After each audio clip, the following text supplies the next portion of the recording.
सद्गुरु महाराज की जय। सर्व सुंदर साथ की जय। पन्ना धाम की जय। प्रथम लागू दो चरण को, धनिये न छुड़ायो खिन। लाख तली लाल एड़ियाँ, मेरे जीव के ही जीवन। इन पाँव तले पड़ी रहूं, धनी नजर खोलो बातों। पलना वालों निरखूं नेत्रे, मेरे जीव के ही जीवन। मेरे जीव के ही जीवन। प्रणाम जी, सब सुंदर साथ को प्रणाम जी। सुंदर साथ जी, पिछली क्लास में हमने किरण दीदी से क्षर ब्रह्मांड के बारे में उसका प्रथम जो वर्णन था वो हमने सुना। तो सब बच्चों के दिल में जितना भी आया, हमें थोड़ा आया ज्यादा आया, कोई भी सुंदर साथ या बच्चे जो भी हमारे साथ हैं अभी सब ग्रुप में, तो वो घबराए ना, क्योंकि पहली क्लास हमें ऐसे लग रहा था सुंदर साथ को वो थोड़ा सा कठिन लग रही थी समझने में। लेकिन उसको और सरल रूप से और समझाने का प्रयास करेंगे, कोई बच्चा घबराएगा नहीं। हमें दृढ़ संकल्प लेना है सबको, जितने भी सुंदर साथ बैठे हैं हमारे साथ, बच्चे हों युवा हों। तो दृढ़ संकल्प लेने से क्या होता है, वो क्या होता है, एक इंग्लिश में क्या कहते हैं सोनू, इसको क्या बोलते हैं? दृढ़ संकल्प को क्या बोलते हैं? डिटर्मिनेशन। यस। सब बच्चों को दिल में यदि धार लोगे कि मुझे ये सब करना ही है, जैसे आप क्लास में अपने जाते हो, सब बच्चे यदि धार लेते हैं मुझे क्लास में फर्स्ट आना ही है, तो सब काम हो जाते हैं। तो कोई बच्चा ये ना समझे या युवा कोई ये ना समझे कि हमें समझ नहीं आएगा। ये तो एक दुनिया की बातें, और हमारे सिर पर कौन खड़े हैं? श्री राज जी महाराज। देवचंद्र जी कितनी उम्र के थे? जो छोटी सी उम्र में जब वो घर से निकले थे, कितनी उम्र के थे वो? 11 साल के। घर से निकले, अकेले निकले थे जंगल में। उनके साथ कौन रहा जंगल में? साथ कौन आए? राजी महाराज। तो हमारे साथ भी तो राजी महाराज होंगे ना, हमें क्यों नहीं समझाएंगे? सब कुछ समझाएंगे। तो कोई घबराएगा नहीं, हर चीज को हम और कोशिश करेंगे सरलता से समझाने की।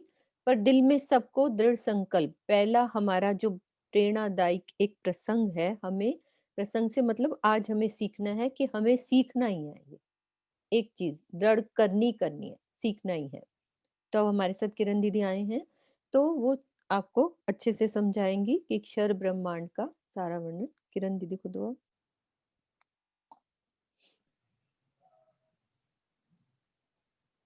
हाँ जी, प्रणाम जी सुंदर साथ जी, सभी बच्चों को भी दिल से प्रणाम। बच्चों, मैं आपको कुछ नई बातें इसलिए बता रही हूँ कि मेरी इच्छा है कि सबकी इच्छा है कि राज्य से हमने जो वायदा किया है, ए सुख द्यो ब्रह्म सृष्टि को तो मैं अंगना ना, हमने जागने का कार्य करना है। आप स्कूल में जाते हो, आपसे कोई पूछ सकता है कि आप किसको मानते हो? हम तो इसको मानते हैं, हम शिव जी को मानते हैं, हनुमान जी को मानते हैं, गणेश जी को मानते हैं, विष्णु भगवान को मानते हैं। तो आप कैसे किसको मानते हो? तो आपको बताने के लिए आपके पास उत्तर होने चाहिए, क्योंकि आज जो भी समझना चाहता है वो वेद शास्त्रों के अनुसार विज्ञान से ही समझता है। यदि हम सिर्फ पुरानी तरीके से समझाएंगे तो आज कोई भी समझने के लिए तैयार नहीं होता। इसके लिए कुछ जब नई बात किसी को बताई जाती है तो थोड़ी देर के लिए उसको लगता है कि ये शायद बात ठीक नहीं है। जैसे कि मैं एक छोटी सी बात कह रही हूँ कि जब गैलीलियो थे, जो उन्होंने कहा था कि धरती गोल है, तो सबको अच्छा नहीं लगा, पर बाद में सब ने इस बात को माना। इसी तरह से ही 14 लोगों के बारे में जो हमने पढ़ा, कि मैंने यदि कह दिया कहा कि 7 लोग भी इसी धरती पर हैं, नीचे के भी, और 6 लोग जो ऊपर के हैं वो भी इसी धरती पर। तो ये वास्तविकता है। इस बात को यदि हम मान जाएंगे, समझेंगे धीरे धीरे, तो बात आपके अंदर चुभेगी, लगेगी कि वास्तव में ये बात जो है वो ठीक कही गई है। इसी तरह से ही आज मैं बच्चे जो आए हैं उनसे एक प्रश्न पूछूंगी, तो वो उत्तर मुझे देंगे कि यदि मैं कहूंगी कि कितने देवता हैं हमारे यहाँ पर, और देवता मैं बताऊंगी, देवता पहले बताया था कि देवता किसे कहा गया है, लेकिन कितने देवता हैं, तो उत्तर बच्चे देंगे। सिर्फ बच्चे, पहले तो मैं देखूंगी बच्चे कितने हैं, ये भी हम आज जानेंगे। तो कितने देवता हैं, उत्तर देंगे बच्चे।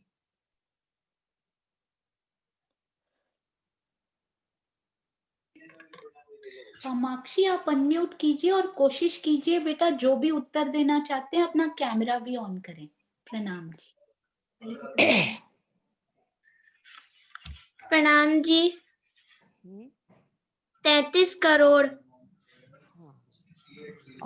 और भी किसी का आंसर? और किसी का आंसर? मैंने रेज है। प्रणाम जी। रचना बत्रा जी, हाँ हाँ जी। जी बोलिए। प्रणाम जी। 33 करोड़। हाँ, ठीक है। तो आज हमने उत्तर क्या दिया? 33 करोड़, है ना? तो सबका ही आंसर लगभग यही होगा बच्चों का, कि 33 करोड़ देवता हैं। तो अब हमने इसकी वास्तविकता समझेंगे। क्या 33 करोड़ देवी देवता हैं, देवता हैं? हमारे देश की जनसंख्या कितनी है बच्चों? हमारे देश की जनसंख्या कितनी है? बच्चे को पता है आज कितनी है?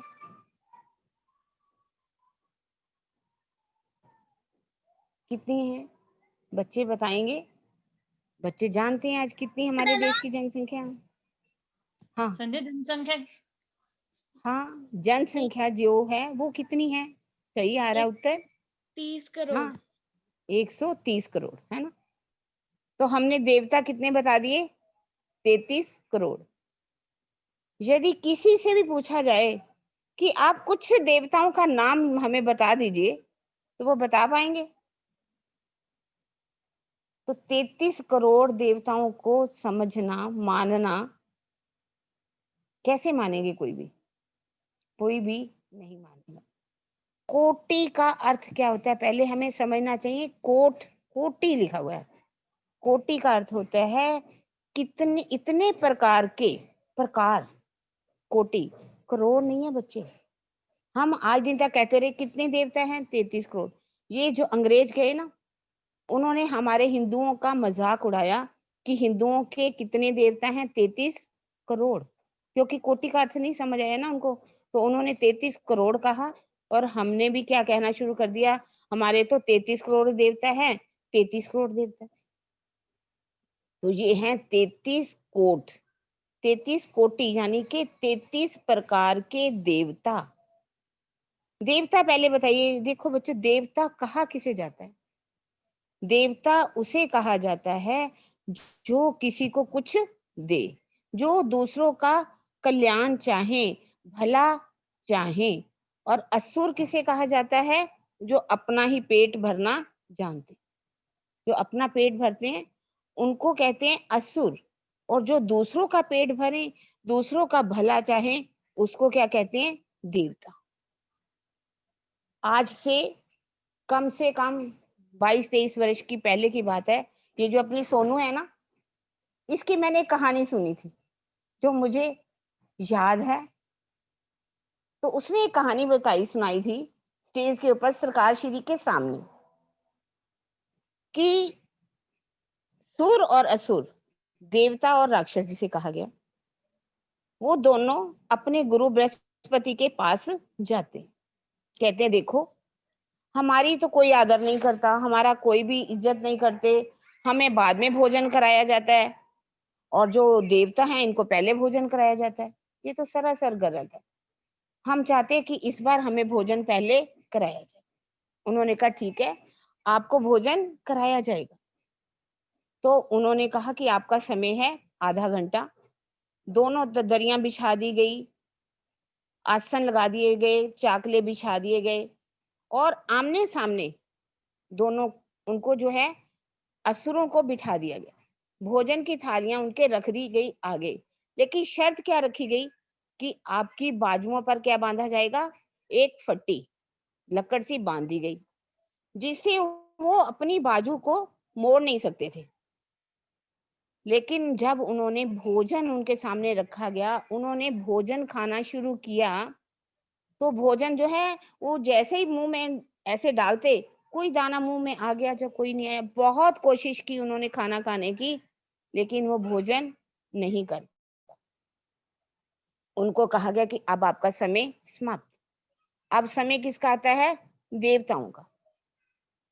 अब देवताओं को भी वैसे ही बिठा दिया गया, उन्हीं के सामने भोजन रख दिया गया, उनकी बाजू पर जो फट्टी थी वो लकड़ बांध दी गई। लेकिन उन्होंने क्या किया, दोनों लाइनों में बैठे हुए थे आमने आमने सामने, उन्होंने उनके मुंह में भोजन डाला, उन्होंने उनके मुंह में भोजन डाला, क्योंकि ऐसे तो किया जा सकता था, सामने खिलाया जा सकता था। उन्होंने उनके मुंह पर डाल दिया, उन्होंने उनके, तो सबका पेट भर गया।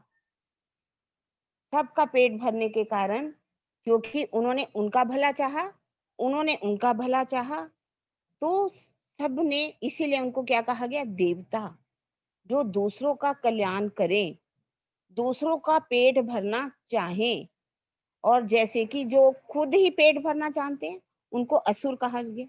आपने देखा होगा जानवर भी, कुत्ते भी क्या करते हैं, आपस में लड़ाई झगड़ा करते हैं और खुद ही खाना चाहते हैं, इसलिए पेट किसी का भी भरता नहीं है। जो नीचे के लोग हैं, जो मांसाहारी हैं, और वो उनको क्या कहा गया, तमोगुनी, तामसी भोजन करते हैं, वो तमोगुनी होते हैं। जो असुर, सुर हैं, देवता लोग हैं, दूसरों का भला करते हैं, इसीलिए उनको देवता कहा गया है, वो सतोगुनी होते हैं। कोई अलग से कोई बात नहीं है, यहीं पर ही देवता भी हैं, यहीं पर राक्षस भी हैं, यहीं पर मनुष्य भी हैं। अब हम बात कर रहे हैं कि यहाँ पर हम इसको अगर आप समझना चाहें, सुर किसे कहा गया, असुर किसे कहा गया, तो हमारे पास श्रुति जी हैं, प्रियंका जी हैं, इस बात को आपको थोड़ा सा अच्छी तरह से समझाएंगी, सुर किसे कहा गया और असुर किसे कहा गया। यदि आप सबको समझ आ गई तो ठीक है। हाँ जी श्रुति जी, आप थोड़ा सा बोलिए इसके बारे में।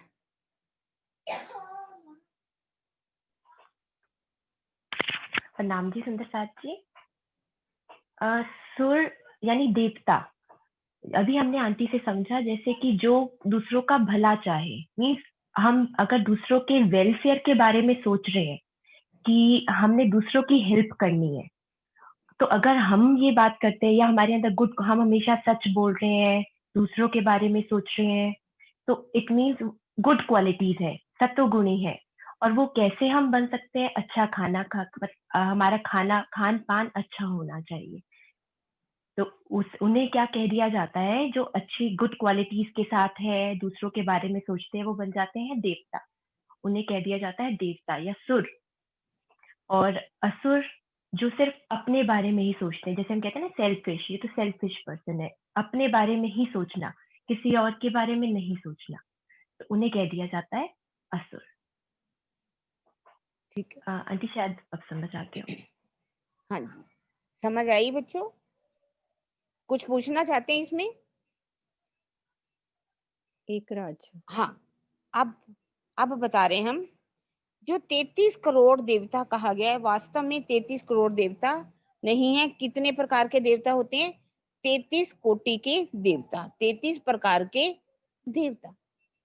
इसमें कहा जाता है कि अष्टवसु, अब ये शब्द है शास्त्रों का, ग्रंथों का। तो वसु शब्द का मतलब क्या होता है? जिसमें मनुष्य निवास करते हैं। 8 प्रकार के देवता, 8 वसु कहा गया है। जैसे कि पृथ्वी, पृथ्वी क्या है? कितनी सहनशील है, कितनी इस पर जो भी वनस्पतियां उगती हैं उनसे हमारा पालन पोषण होता है, उसमें औषधियां हैं, हर तरह से वो हमें पालती है। पृथ्वी हमारा भार सहन करती है, ये हमें कुछ देती है। जल, जल का मतलब इससे हमारी प्यास बुझती है। यदि जल ना हो तो हमारा जीवन कुछ भी नहीं, वो हमें कुछ देता है। पहले पृथ्वी की बात की, फिर जल, जल के बाद अग्नि। अग्नि भी, अग्नि ना हो तो हमारा भोजन नहीं बन सकता, अग्नि के बिना कुछ भी होता नहीं है। अग्नि को भी देवता कहा गया।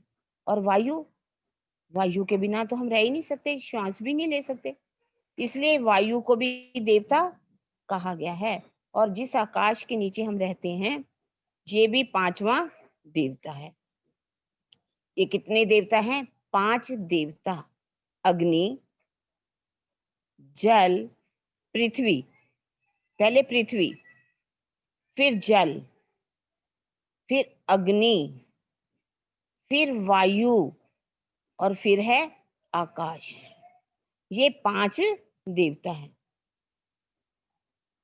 इसके बाद सूर्य, छठा सूर्य है।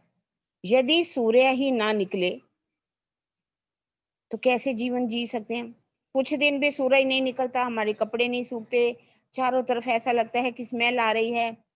तो ये सूरज ना हो तो वनस्पतियां भी ना हो, अन्न भी ना मिले, कुछ भी ना हो। और रात के समय क्या निकलता है? चंद्रमा। चंद्रमा अपनी क्या देता है? शीतलता। और ये तारे, ये भी नक्षत्र हैं, ये भी हमें रोशनी देते हैं। इसलिए इन 8, ये 8 देवता माने गए।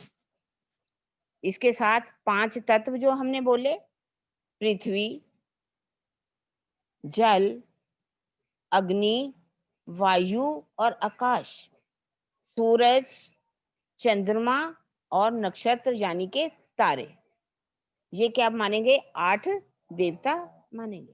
समझ में आ गई सबको? 8 देवता है। और 11 रुद्र माने जाते हैं। 11 रुद्र, रुद्र का मतलब होता है रोने वाले। जब ये नहीं रहते तो सब लोग जो है रोते हैं। जैसे कि 10 प्राण माने गए हैं, हर इंसान के अंदर 10 प्राण माने जाते हैं। श्वास लेने की क्रिया, श्वास छोड़ने की क्रिया, इसके 8 और रूप होते हैं। और ये प्राण है, रुद्र कहा गया इसको। और 11वां है जीव।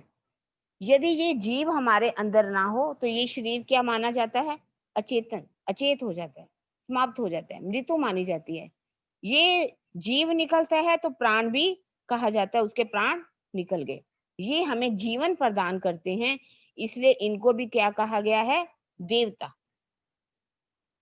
ये मैं 33 करोड़ देवता नहीं, 33 देवताओं की जो वास्तविक देवता हैं उनके बारे में मैं आपको बता रही हूँ। ठीक है, ये क्या हो गए? 11 रुद्र। रोने, इसके जब निकल जाते हैं ये प्राण, किसी के अंदर से जीव निकल जाता है, वो अचेत हो जाते हैं, अर्थात वो उनकी मृत्यु मानी जाती है, तो सारी दुनिया रोना शुरू कर देती है। और इसके बाद होते हैं 12 महीने आदित्य।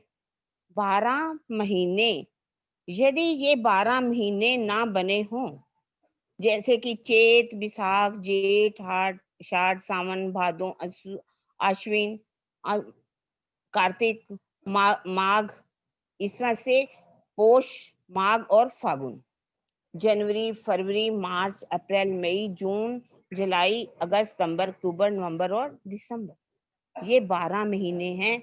इसी के साथ ही से सारा संसार चल रहा है। यदि ये 12 महीने ना हो तो हमारा जीवन अस्त व्यस्त हो जाए, हमें ये पता ही नहीं चले महीना कब बीत गया, दिन कैसे बीत गया, रात कैसे बीत गई, कुछ भी समय पता ही नहीं चले। इसी के साथ ये हमें कुछ देते हैं, इसलिए इनको भी क्या कहा गया है?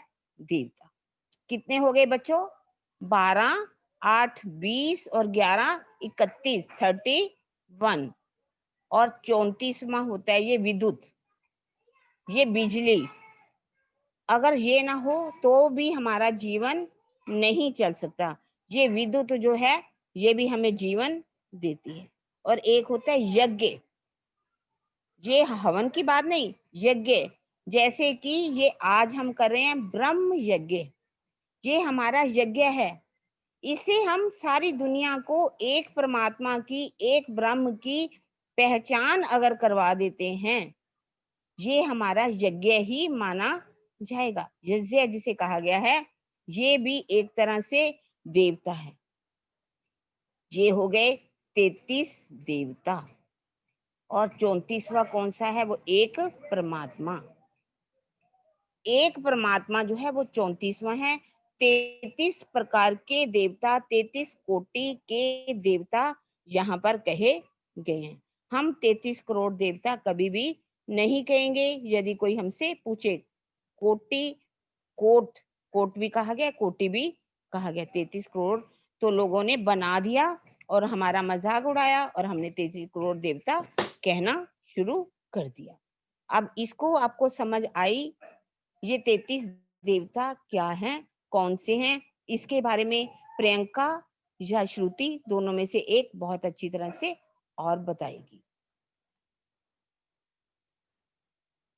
सब इजी तरीके से बच्चों अभी आपको समझाया जाएगा। अभी किरण दीदी ने समझाया, अब ये तुम्हें और अच्छे से प्यार से बताएंगे कि देवी देवता क्या होते हैं, उस चीज को समझेंगे सब। प्रणाम जी सुंदर साथ जी। अभी अभी हमने समझा कि 33 करोड़, अभी आंटी ने पूछा था कि कितने देवी देवता होते हैं, तो सब सुंदर साथ ने मोस्टली यही रिप्लाई किया कि 33 करोड़ देवी देवता होते हैं। पर एक्चुअली ये मिथ है। मिथ मतलब इस तरह की स्टोरी, इस तरह की कहानी जो जिसपे लोग बिलीव तो करते हैं पर वो एक्चुअली ट्रू नहीं होती, ये फॉल्स है। 33 करोड़ देवी देवता नहीं होते। शास्त्रों में लिखा हुआ था 33 कोटि। तो कोटि एक ऐसा वर्ड है जिसके दो डबल मीनिंग है, जैसे इन्हें बोलते हैं होमोनिम्स। एक वर्ड के जब दो मीनिंग्स हो जाते हैं, जैसे फॉर एग्जाम्पल अगर हम बुक लेते हैं, बुक आप पढ़ने वाली जो आपकी बुक होती है जिसको आप रीड करते हो वो भी एक बुक है। और अगर हम बात करें हमने टिकट बुक करानी है, दैट इज ऑल्सो बुक, वो भी एक बुक है। तो बुक के दो मीनिंग हो जाते हैं। उसी तरह कोटि के यहाँ दो मीनिंग होते हैं, करोड़ और प्रकार। पर यहाँ पे गलत मीनिंग लेने से इसको 33 करोड़ कह दिया जाता है, बट एक्चुअली ये क्या है? 33 कैटेगरीज, टाइप्स ऑफ देवता। ठीक है, तो ये जैसे एक छोटी सी चीज, एक एग्जांपल लेते हैं हम। कुछ भी अगर ग्रामेटिकल एरर कर देते हैं तो हमारा सेंटेंस पूरा चेंज हो जाता है। जैसे एक सेंटेंस अगर हम लेते हैं, रोको मत, कॉमा जाने दो। हम कॉमा लगाते हैं ना बीच में, रोको मत और जाने दो, मतलब कि हमने रोकना नहीं है, हमने जाने देना है। अगर ये कॉमा को हम चेंज कर दे, रोको कॉमा मत जाने दो, तो एक कॉमा को शिफ्ट करने से पूरा का पूरा सेंटेंस का मीनिंग चेंज हो गया। उसी तरह से ये वर्ड का रॉन्ग मीनिंग लेने से पूरा का पूरा 33 कोटि की जगह 33 करोड़ देवता की बात कह दी गई। पर ये गलत है, एक्चुअली में ये ट्रू नहीं है। तो 33 देवता बताए गए हैं। वो 33 देवता कौन से हैं? उसमें पहले आते हैं 8 वसु, जैसे जिन पे हम टोटली डिपेंडेंट है। जैसे इनके बिना, जैसे अर्थ है, अर्थ पे हम रह रहे हैं, अर्थ के बिना, इसके ऊपर यहीं पे हमारा निवास है, यहीं पे हम रहते हैं। अर्थ है पहला, जिनको देवता कह दिया गया, जिन पे हम डिपेंडेंट है। अर्थ, वाटर पानी, जल। अग्नि मतलब फायर, वो हो गया एक थर्ड। फोर्थ हो गया वायु, वायु मतलब विंड। तो हो गया अर्थ, वाटर, फायर, विंड। उसके बाद आता है आकाश, मतलब स्काई, आसमान, स्काई। फिर आता है सूरज, सूरज है छठा देवता, सन। फिर चंद्रमा, मून, और नक्षत्र बोलते हैं स्टार्स को।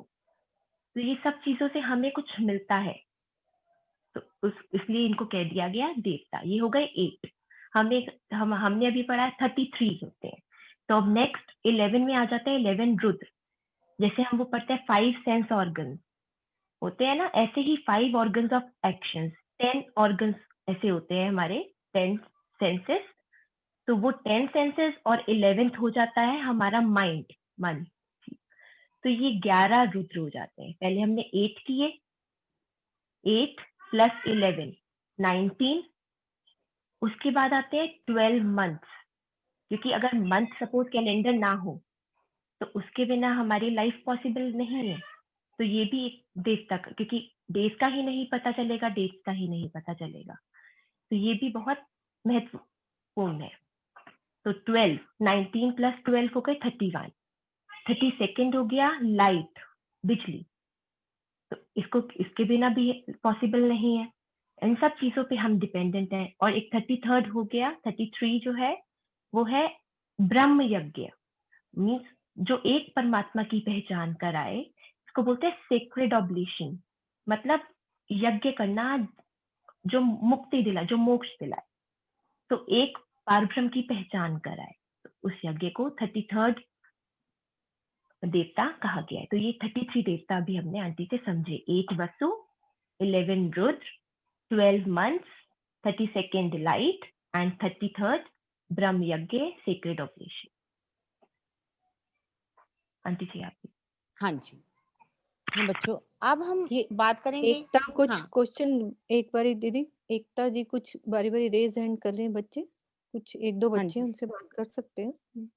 हाँ जी पूछिए। हाँ सोनू, कुछ एकता जी हैं, वो मुझसे मैसेज कर रहे थे। एक राज। इकराज, सॉरी इकराज। हाँ मैम हाँ जी बेटा, हाँ जी बोलो। Ma'am what is the meaning of कोटी? कोटि यस, के बताए कैटेगरी, बेटा। हाँ इंग्लिश में बताओ, इंग्लिश में हाँ बताओ। बताइए। कैटेगरीज, टाइप्स, 33 टाइप्स हो गए बेटे, कैटेगरीज हो गए। मैम आपने बोला 8 + 19, तो वो 19 आपने बताई नहीं। 8 + 11 हो गए Yes, ma'am. 19, है ना? Yes, फिर ma'am. 19 + 12 हो गए 31 और 32 and 33। Ma'am, I am asking that कि आपने जैसे 8 + 11 बोला, तो जो 8 के बाद टाइप्स होते हैं वो आपने नहीं बताए। वो हो गए 5 सेंस ऑर्गन्स होते हैं बेटे, आईज, Ma'am, ईयर्स, नोज, टंग और स्किन, है ना? और ऐसे ही 5 ऑर्गन्स ऑफ एक्शन होते हैं हमारी बॉडी में, जैसे हैंड, लेग्स, ये सब। तो ऐसे ma'am. 5 और होते हैं सेंस ऑर्गन्स। Okay, ma'am. ठीक है, तो टोटल हो गए 10 और एक 1 हो गया माइंड, ये हो गए 11 रुद्र। Okay, ma'am. ओके, सबको व्हाट्सएप कर देंगे बेटा, मैसेज आएगा आपके पास ग्रुप में, एक पूरा रिटर्न में, ठीक है? हाँ ठीक है। एकराज अनम्यूट करें बेटा। हाँ जी बच्चों, अब हम बात करते हैं। प्रणाम जी। बोलिए। मैं ये पूछना चाहता था कि आपने बोला कि देवता तो सत्य के, जो दूसरों की भलाई चाहे ना, जो किसी को तो कुछ दे। आपकी तो आवाज नहीं आ देव रही। भी तो प्रहलाद के बेटे, लेकिन देवता ने भी तो प्रहलाद का बेटा को मारा था। देव ने बेटे प्रहलाद के बेटे को भी मारा था, और प्रहलाद हमने उनका नाम नहीं लिया बेटा, उनके लिए देवता कई 33 में बोला हमने उनका नाम। वो महान महापुरुष हुए हैं, जहाँ वो असुर हुए हैं, मतलब हमने उनका देवताओं में नाम तो नहीं लिया ना। 33 जो देवता नाम बताए, उनका नाम तो नहीं लिया ना, नहीं लिया ना। तो वो देवता तो नहीं है ना जो नहीं। दूसरों को। हाँ, तो उनका नाम नहीं लिया बेटा हमने, ठीक है ना? ओके। और दूसरा हमने क्वेश्चन पूछना था, तो पहले तो वो इलेक्ट्रिसिटी तो नहीं था ना, बिजली चमकती तो थी तो ना बेटा, बिजली बिजली चमकती थी ना। पहले भी इस बिजली का काम लिया जाता था बेटा, बिजली पहले से भी है, ऐसा नहीं, ये इलेक्ट्रिसिटी की बात नहीं है। तो ये विद्युत जिससे सब काम होते हैं, जब बादल गरजते हैं तो बिजली चमकती है ना, उससे भी काम लिए जाते थे। हाँ ये भी कुछ देती भी है, ठीक है ना? ओके। ओके, हाँ जी हाँ दीदी बच्चों, आगे अब चलो। हम बात कर रहे हैं आज किसी से पूछा जाए तो आप किसको मानते हो? देवता सबसे, जैसे बैकुंठ की बात की जाती है तो वहां कौन से माने जाते हैं? सब लोग कहते हैं कि शिव जी जो को हम मानते हैं। तो आप वो शिव जी की हम बात आज कर रहे हैं, ठीक है?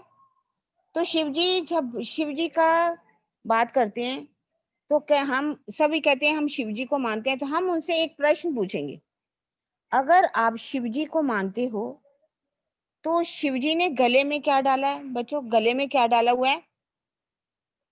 क्या डाला हुआ है शिव जी ने गले में? क्या डाला है? हाँ, जल्दी से कोई भी उत्तर देगा? हाँ, सांप। क्या डाला हुआ है?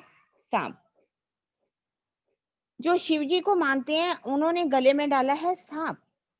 यदि उन्हीं के घर में कभी सांप आ जाए तो वो क्या करते हैं? क्या करते हैं बच्चे? सांप का क्या करते हैं? हाँ, भगा देते हैं। ओके, बिल्कुल ठीक बात। जा क्या करते हैं? मार देते हैं। ये भी बिल्कुल आंसर ठीक, ठीक है।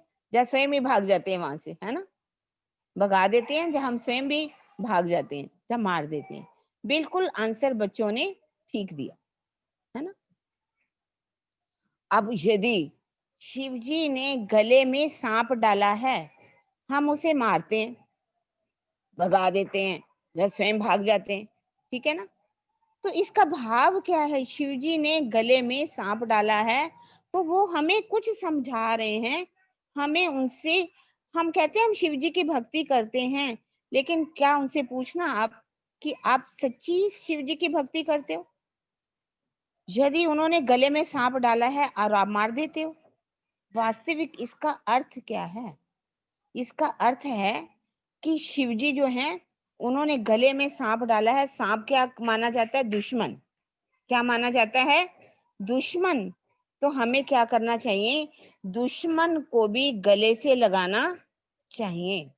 किसी के साथ भी हमें दुश्मनी नहीं करनी चाहिए। शिव जी हमें इस बात को समझा रहे हैं कि हमें क्या करना चाहिए? सबसे प्रेम करना चाहिए। पर इसका मतलब नहीं कि हमारे ऊपर पाकिस्तान, चीन हमला करे तो हम उनको कहो कि आइए आप हमारे गले लग जाइए। ऐसी बात यहाँ पर नहीं है। यहाँ मनुष्यों की बात की गई है, जो हम आपस में मिल कर के रहते हैं। आपस में हमें किसी के साथ भी दुश्मनी नहीं करनी चाहिए, बल्कि क्या करना चाहिए? प्रेम से रहना चाहिए। हमें सबसे क्या करना चाहिए? प्रेम। ये कौन सिखा रहे हैं हमें?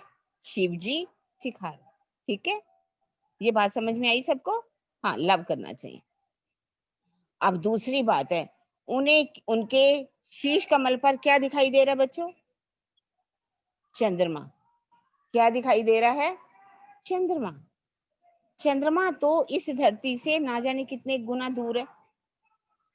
तो उन्होंने अपने शीश कमल के ऊपर चंद्रमा को कैसे धारण किया? चांद को कैसे धारण किया? इसका भाव समझना पड़ेगा हमें। उन्होंने कहा कि हर समय कितनी भी मुसीबत हमारे ऊपर आ जाए तो हमें क्या करना चाहिए? अपने दिमाग को शीतल रखना चाहिए। हमारा कितना भी लॉस क्यों ना हो जाए, हमारे साथ कितनी भी कोई बदतमीजी क्यों ना कर जाए, हमें कितनी भी गालियां क्यों ना दे जाए, लेकिन हमें अपने दिमाग को शीतल रखना चाहिए। ये चंद्रमा जो है किसकी निशानी है? शीतलता की। शीतल रखना, क्योंकि यदि शीतल नहीं रखा, क्रोध हमने कर लिया, हमें किसी ने कुछ कहा, हमने उनका जवाब दे दिया, उल्टा जवाब दे दिया, हमने उनके साथ बुरा भी बिहेव किया, उनसे गाली दी, उनको पत्थर मारा, तो उसका हमें क्या कभी कभी रिजल्ट जो है बुरा भोगना पड़ता है। इसलिए हर पल हमें अपना दिमाग कैसा रखना चाहिए? शीतल रखना चाहिए, ठीक है? अब देखिए, अब मैं बच्चों से पूछती हूँ, शिव जी जो है बेटे सवारी किसकी करते हैं? शिव जी सवारी किसकी करते हैं? किसकी सवारी करते हैं? देखिए, नंदी बैल की। किसकी करते हैं? नंदी बैल की। तो जो उनके भगत हैं, आज वो किसकी सवारी करते हैं? उनको भी किस पर चलना चाहिए? बैल पर चलना चाहिए ना। जब उनके इष्ट जो हैं वो बैल की सवारी करते हैं, तो उनके जो भक्त हैं वो किसकी सवारी करते हैं? बड़ी बड़ी गाड़ियां, है ना। और बड़ी बड़ी ट्रेनों पर, वो भी राजधानी होनी चाहिए, है ना। और हवाई जहाजों पर चलते हैं, प्लेन पर, बिल्कुल सही बात कर रहे हैं बच्चे, बहुत अच्छे एरोप्लेन पर चलते हैं, ये सब बातें कर रहे हैं। तो ऐसे ये क्या उनकी भक्ति है। शिव जी जो हैं बैल पर चलते हैं, उनके भक्त जो हैं उनकी फोटो, उनका जो एक अच्छी सी मूर्ति बना करके कहाँ लगा देते हैं, बड़े बड़े जंगलों में जा करके लगा देते हैं, नदी के किनारे पर लगा देते हैं। स्वयं कहाँ पर रहते हैं, अच्छी अच्छी एसी घरों में रहते हैं, बंगलों में रहते हैं, महलों में रहते हैं, है ना। तो उनकी मूर्ति कहाँ लगाते हैं, ज्यादा तो शमशान घाट में लगा देते हैं। वहां पर आंधी भी आएगी, तूफान भी आएंगे, बारिश भी होगी, सर्दी भी होगी, गर्मी भी होगी। तो इसका भाव क्या है, ये हमारी पूजा है क्या। हम तो उनके रास्ते पर चलते ही नहीं। शिव जी जो हैं वो नंदी बैल की सवारी नहीं करते, बल्कि बैल क्या है, धर्म रूपी बैल की वो सवारी करते हैं। किसकी सवारी करते हैं, धर्म रूपी बैल की वो सवारी करते हैं। और जिसे कहा गया श्रुति, स्मृति, सदाचार और हमारी आत्मा क्या निर्णय करती है उसके बारे में, वेद क्या कहते हैं उसको मानना चाहिए, उपनिषदों में क्या लिखा हुआ है वो मानना चाहिए। वेदों में एक परमात्मा की पहचान कही गई है, एकम एव अद्वितीयम, परमात्मा एक है। और इसी तरह से उपनिषदों में भी एक परमात्मा की पहचान लिखी हुई है। और हमारा चित्र कितना ऊंचा होना चाहिए, हमारे अंदर सदाचार का पालन करना हमें चाहिए। और चौथी बात क्या है, हमारी आत्मा उसके बारे में क्या गवाही देती है। हमारे अंदर से एक कॉन्शियस हमें बताएगी कि ये काम करना चाहिए या ये काम नहीं करना चाहिए। ये जो है धर्म रूपी बैल जो है हमें समझाता है। बाद में समझ में आई, बाद में ये अभी बताया जाएगा आपको द्वारा। अभी एक बात और है उनकी, हाँ पूछते हैं उनके जटाओं में से क्या निकलता है, बच्चे क्या कहते हैं, जटाओं में से क्या कहते हैं, जटाओं को में से क्या निकलता है बच्चों, सब बच्चे बताएंगे क्या निकलता है। गंगा, क्या निकलती है, गंगा। अच्छा बच्चे, सभी पढ़े लिखे बच्चे हैं, मुझे एक बात का उत्तर देंगे। आपने बहुत अच्छा उत्तर दिया कि गंगा निकलती है, लेकिन ये गंगा कहाँ से निकलती है। आज सब बच्चों को पता है कि गंगा कहाँ से निकलती है, क्या निकलती, कहाँ से निकलती है गंगा। कुछ बच्चे उत्तर देंगे गंगा कहाँ से निकलती है। मैसेज बिल्कुल कर रहे हैं उत्तर, बच्चे। हाँ मैं पढ़ रही हूँ। हिमालय में से निकलती है, हिमालय में Gangotri. Very good, very nice answer, बिल्कुल राइट आंसर। और गंगोत्री में से ही गंगा गोमुख में से निकलती, कहाँ से निकलती है, गोमुख में से निकलती है। और हम क्या कह रहे हैं, उनकी जटाओं में से गंगा निकलती है, उनकी जटाओं में से ज्ञान की गंगा बहती है। कौन सी गंगा बहती है, ज्ञान की गंगा बहती है, क्योंकि उनको मालूम है कि परमात्मा जो है हमें भी कोई बनाने वाला है। हम ब्रह्मा विष्णु महेश जिनके हुक्म से बनते हैं, हमें उनका ध्यान लगाना चाहिए। इसी बात के लिए शिव जी हर पल किसमें रहते हैं, ध्यान में ही डूबे रहते हैं। उनके अंदर से कौन सी गंगा निकलती है, ज्ञान की गंगा निकलती है, इसलिए वो ध्यान करते हैं। और याद है आपको, ध्यान में जब वो ध्यान लगाते हैं तो एक बार पार्वती ने पूछा था आप किसका ध्यान लगाते हो, तो शिव जी उनको कहाँ लेके गए थे, अमरनाथ में। अमरनाथ में जब उन्होंने एक पारब्रह्म की पहचान करानी चाहिए तो पार्वती भी सो गई, क्योंकि ये ब्रह्म ज्ञान है, वो पार्वती भी सुन नहीं पाई। और इस ज्ञान को किसने सुना, किसने सुना, एक शुक ने, तोते के अंडे में से जो जीव निकलता है उसने सुना। और वो कौन बने, शुक देव जी जिन्हें पैरेट कहा गया, सही बात बिल्कुल लिख रहे हैं बच्चे, उनको शुकदेव जी कहा गया। अब मैं पूछती हूँ, अब शिव जी जो है बताइए बच्चों, क्या वो नशा करते हैं? क्या शिव जी नशा करते हैं? शिव जी नशा करते हैं? कोई बच्चे बताएं। तो नहीं, आप बिल्कुल ठीक लिख रहे हो। शिव जी, हाँ कुछ बच्चों के लिख रहे हैं यस नशा करते हैं, और कुछ लिख रहे हैं नो, है ना। शिव जी क्या भांग पीते हैं? नहीं। शिव जी भांग पीते हैं। और उनके भक्त क्या करते हैं बच्चों? क्या करते हैं? भांग पीते हैं उनके नाम से। जिस दिन वो होती है ना शिवरात्रि, सभी भक्तजन उनके नाम का घोटा पीते हैं, घोटा। अभी हम पीछे गए थे उज्जैन में, वहां पर तो बिक रहा था, जगह जगह पर बिक रहे थे घोटा, शिव जी के नाम से घोटा। तो शिव जी जो है कौन सा नशा करते हैं? वो उस एक परमात्मा के प्रेम का नशा करते हैं। उस नशे में हर पल डूबे रहते हैं। वो नशा दुनिया वाला नशा नहीं करते।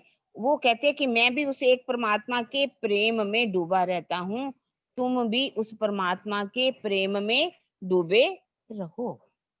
ये शिव जी हमें सिखापन दे रहे हैं।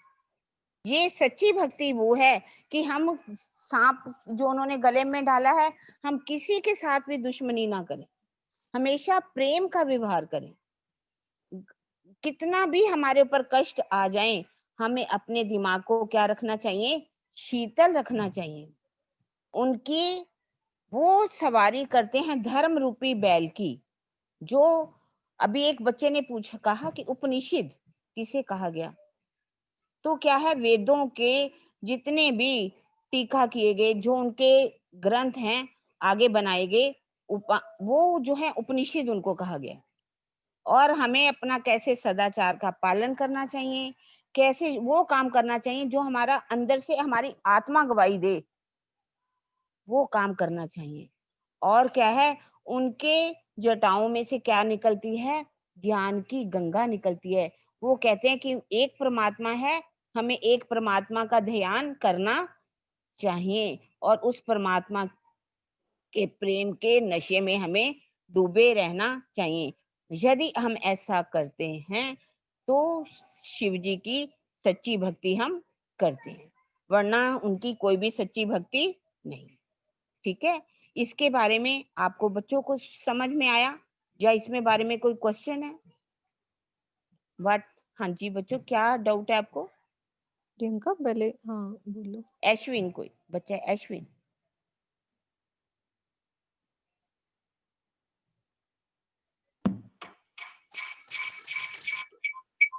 हाँ हाँ, बेटा आप दो बताइए अब। डा- हाँ दो नहीं, सब डिवाइस मना एक कर रहे साथ हैं, चल रहे हैं। मना कर रहे हैं सब बच्चे, नहीं डाउट नहीं है। तो इसके बारे हाँ में हाँ प्रियंका या श्रुति कोई भी इसको अच्छी तरह से समझा हाँ जी। सकती है।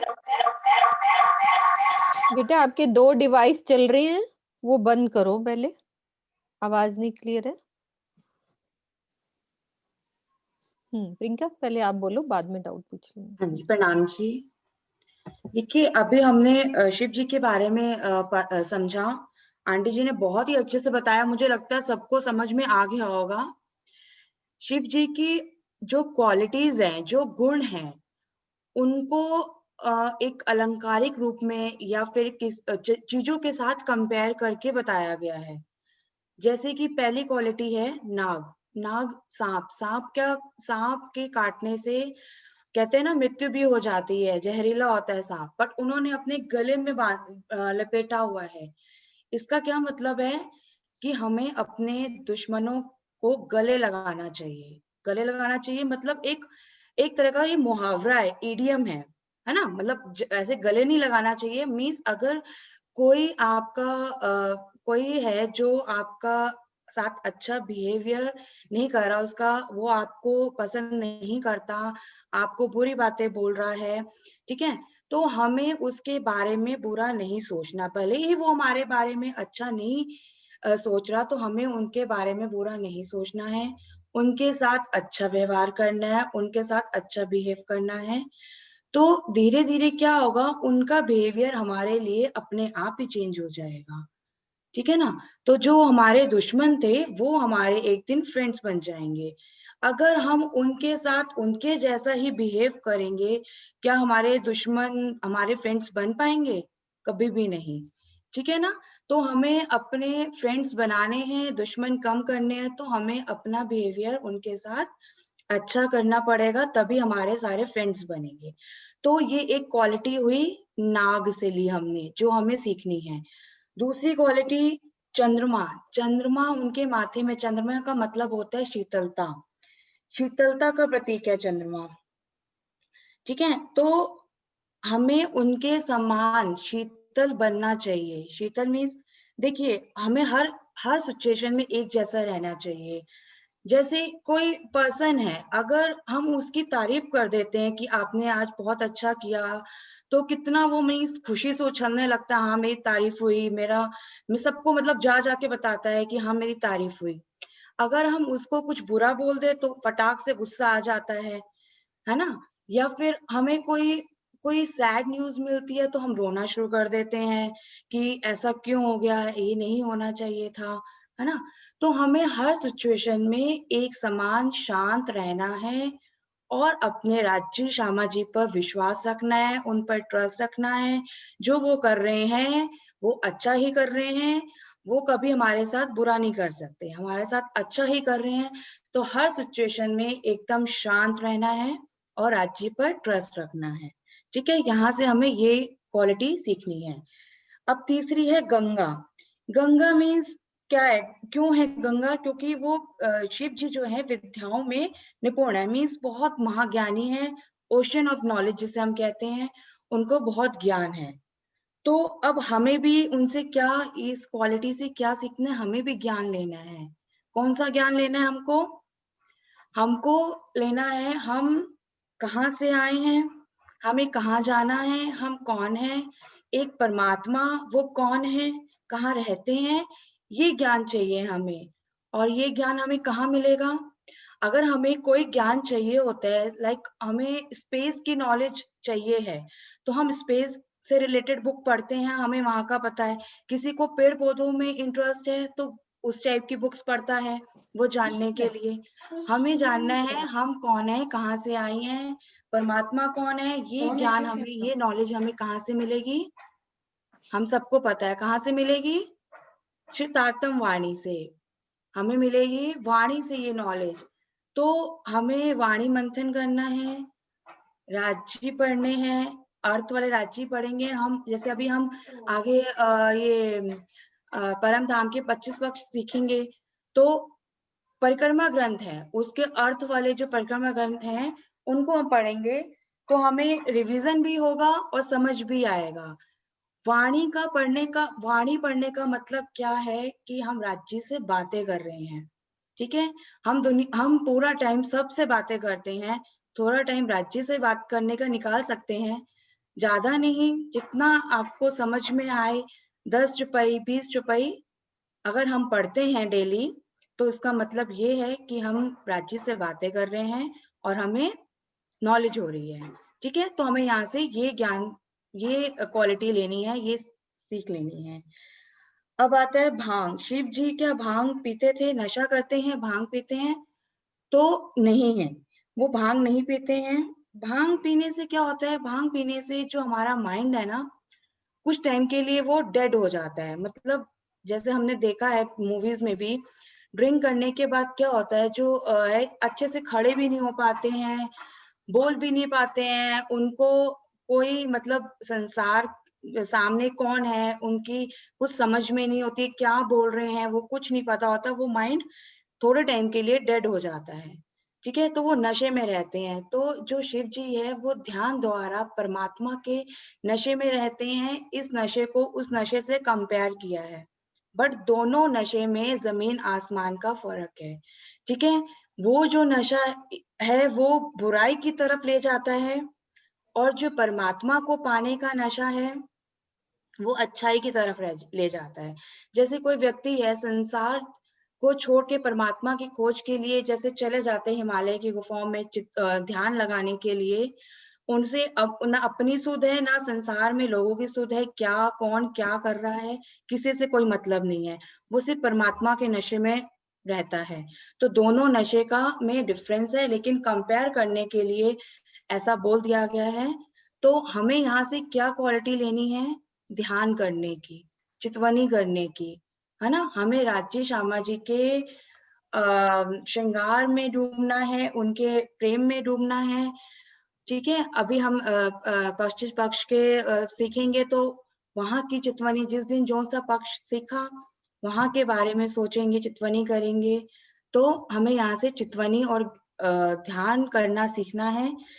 ज्यादा नहीं तो हम सुबह उठने के बाद और सोने से पहले 10 से 15 मिनट ध्यान करें, है ना। राज्य श्यामा जी के बारे में ध्यान करें, चितवनी करें परम धाम की। तो इससे हमें ध्यान करना, ये क्वालिटी सीखनी है चितवनी की। ठीक है, आगे आंटी जी अब और एग्जाम्पल देंगे, उनको हम सुनते हैं।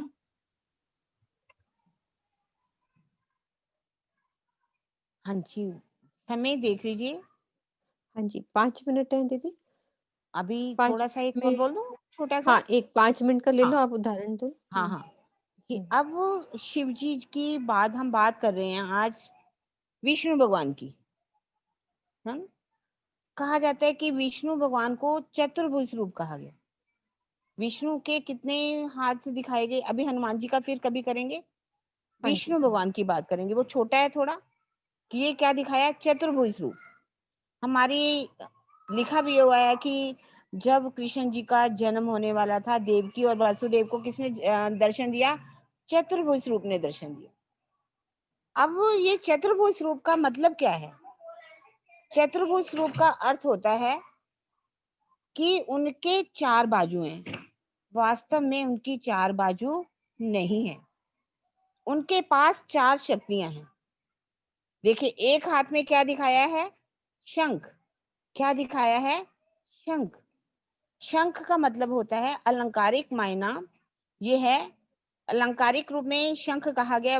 वास्तविक इसका बातनी अर्थ समझें तो शंख का अर्थ होता है ज्ञान। जो भी राजा होगा उसके पास, उसको क्या, जब तक ज्ञान नहीं होगा तब तक वो राज्य कर सकता नहीं। अब दूसरा है उनके हाथ में गदा। गदा दिखाई है ना, शंख के बाद आती गदा। गदा का मतलब है शक्ति। उनके पास शक्ति भी होनी चाहिए। अगर उसके पास शक्ति नहीं है तो वो किसी के साथ भी, कोई दुश्मन उनके ऊपर हमला करे, दूसरा देश, जब तो वो उसका मुकाबला नहीं कर सकते। तीसरा है चक्र। चक्र का मतलब होता है संगठन।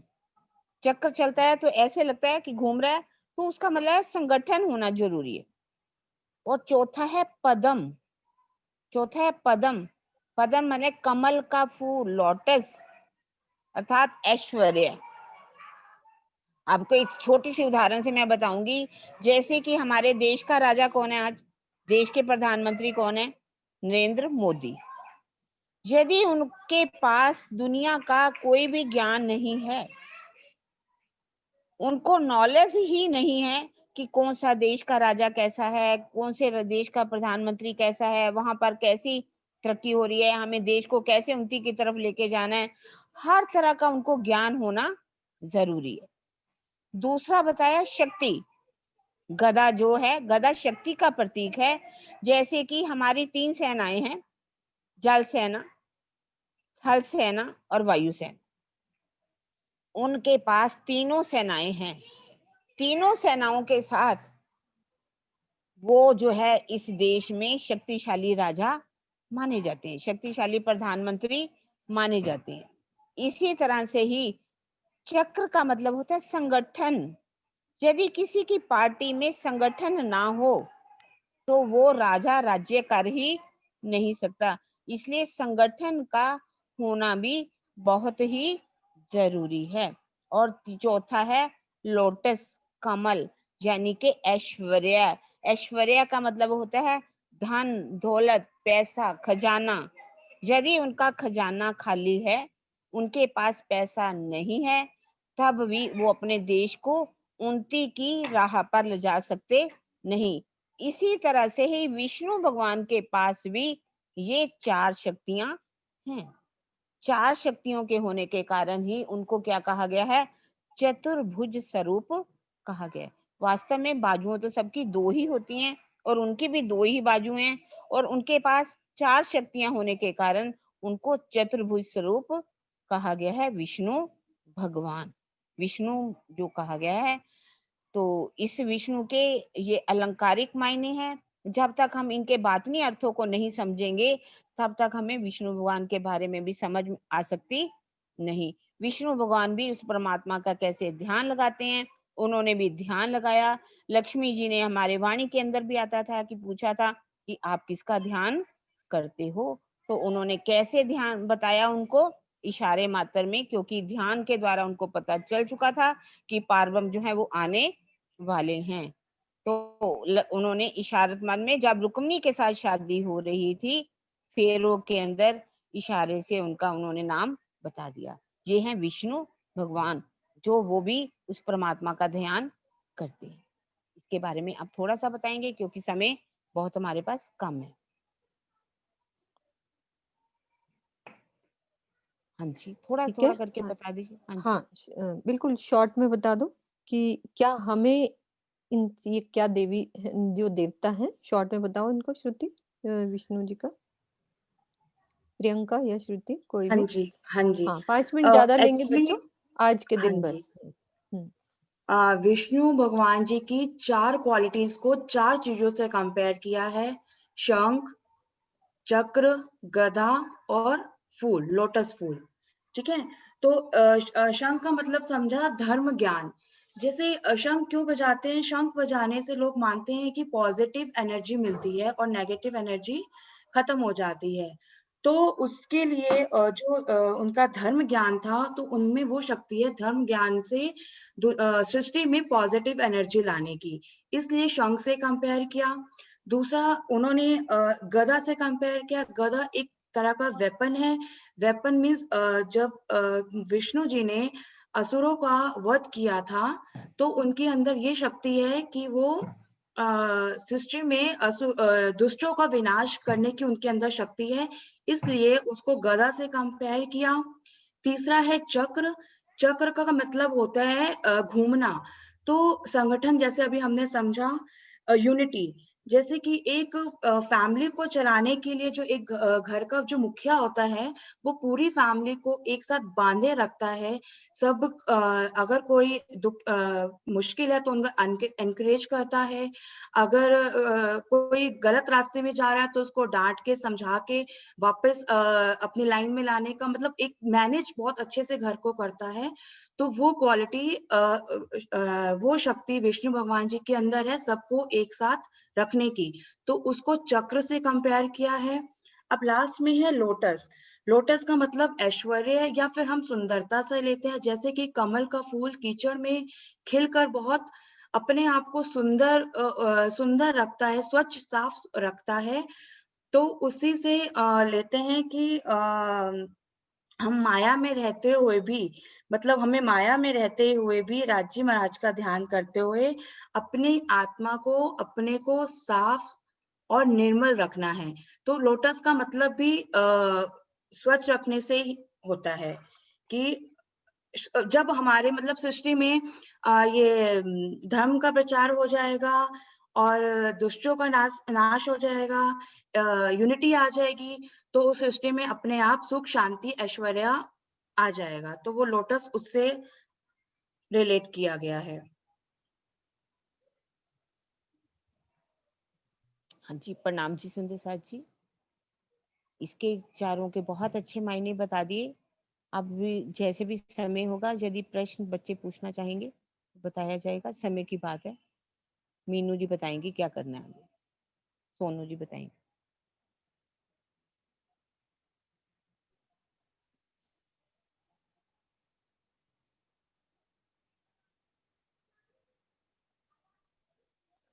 हाँ जी, सोनू, अब हमें बच्चों को ये जो आज बात हुई है, कंक्लूजन क्या निकला? इतनी बात करने का कंक्लूजन क्या है कि देवी देवता कौन है, कैसे हमें हमें जो देवता, हमें भी देवता बनना है।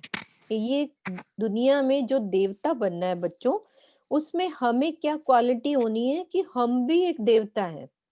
ये कोई 33 करोड़ नहीं है, 33 क्वालिटीज जो हैं वो हम में भी होनी चाहिए। अभी तो तुम्हें एक दो बताई है ना, एक सारांश बता दिया। ऐसे सब जो देवी देवताओं के गुण होते हैं वो 33 प्रकार के बताए तुम्हें।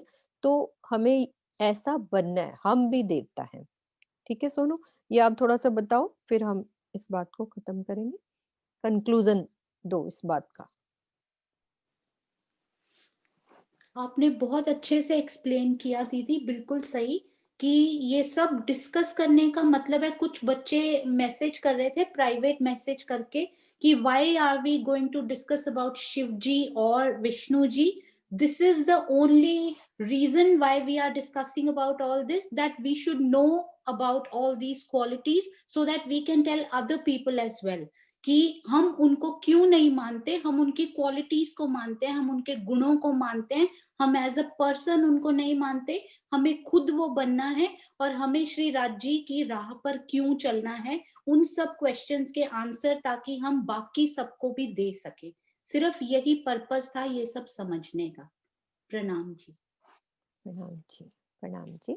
और एक रिक्वेस्ट है बेटा आप सब से, आप सब में बहुत पेशेंस है, आप 1 घंटे से यहाँ पर बैठे हुए हो, very well done. We have to have patience, let didi auntie let them finish and we can ask all our doubts and all our questions. You are more than welcome to ask everything. या हाँ जी। ठीक है, इनके question के answer हम देखेंगे message में अगली क्लास में कि क्या रहता है। मतलब मेन चीज बच्चों को जो समझ आ गई है, बाकी हम नेक्स्ट क्लास में, टाइम हो गया है। तो जो भी क्वेश्चन हो आप मैसेज भी कर सकते हो, हम ग्रुप में उसका आंसर भी दे सकते हैं बच्चों। आप मैसेज जरूर करो अपने, ये जो छोटी रांग, आप रांग नहीं हो, आप हमसे भी बड़ा किला हो, एक बहुत बड़े किले के समान हो हमारे बच्चे। तुमको आगे बढ़ना है, बहुत आगे बढ़ना है, राज्य की राह में आगे बढ़ना है। तुम छोटे नहीं हो खुशी, छोटे नहीं हो, तुम्हें सब समझ में आएगा। साहिब, खुशी, एक राज जो मेरे सामने दिख रहे हैं, सब हमारे समान बनेंगे। जितना मुझे आता है तुम्हें वो पता, तुम्हारी एज भले छोटी है लेकिन हमारे से भी ज्यादा तुम्हें पता रहेगा। तो हमें दृढ़ संकल्प लेना है कि मैं सब कुछ सीखूंगी, सबसे आगे बढ़ूंगी। ठीक है, चलो, बोलो श्री प्राणनाथ प्यारे की जय।